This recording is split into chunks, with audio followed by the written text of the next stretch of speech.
ఏపీలో రెండో విడత భూ సమీకరణకు ప్రభుత్వం ఉత్తర్వులు జారీ చేసింది. 7 గ్రామాల్లో 16,666.57 ఎకరాల పట్టా భూములను చేర్చింది.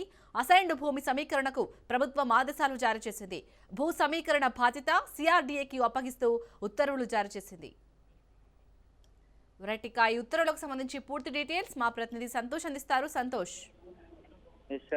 ఇంకా ఏపీ ప్రభుత్వం రెండో విడతగా అయితే కనుక భూ సేకరణకి 16,666 ఎకరాలు అయితే కనుక భూ సేకరణకి ఉత్తర్వులు జారీ చేయడం కూడా జరుగుతోంది. దీనిలో భాగంగా అమరావతి రాజధాని ప్రాంతంలో ఉన్నటువంటి 7 గ్రామాలు, అంటే ఇటు తుళ్లూరు మండలం కావచ్చు, అదేవిధంగా అమరావతి మండలం కావచ్చు, ఈ 2 మండలాలు కలిపి దాదాపు 7 గ్రామాల్లో కూడా ఈ యొక్క భూ సేకరణకి ప్రభుత్వం విడుదల చేసినటువంటి పరిస్థితులు కూడా కనపడతా ఉన్నాయి. ప్రధానంగా చూసుకున్నట్లయితే కనుక ఈ యొక్క విడతలో భాగంగా రాజధాని అభివృద్ధికి సంబంధించినటువంటి అంశాలతో పాటు దీనికి సంబంధించి ఇప్పటికే మొదటి విడతలో ఏదైతే భూ సేకరణ ఇచ్చారో దానికి సంబంధించినటువంటి ఆ రైతుల సమస్యల పరిష్కారంతో పాటు అదేవిధంగా ఇటు రెండో విడతలో భాగంగా ఇటు భూ సేకరణకి ప్రభుత్వం గ్రీన్ సిగ్నల్ ఇస్తూ కూడా ఈ రోజు ఉత్తర్వులు అనేది కూడా వెలువడడం కూడా జరుగుతోంది. ఇటీవలే కేబినెట్ భేటీలో భాగంగా ఇప్పటికే రెండో విడతలో ల్యాండ్ పూలింగ్ అయితే కనుక ల్యాండ్ పూలింగ్ ద్వారా భూ సేకరణ సమీకరిస్తున్నట్టు కూడా ఆమోదం తెలపడం, అంతేకాకుండా దీనికి తోడు ప్రభుత్వం అదనంగా ఉన్నటువంటి భూమి ఏదైతే ఉందో ఈ ప్రభుత్వం సంబంధించినటువంటి భూములకు కూడా ఇటు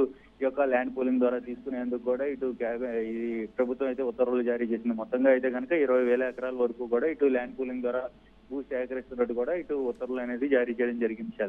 రైట్, థ్యాంక్ యూ సంతోష్.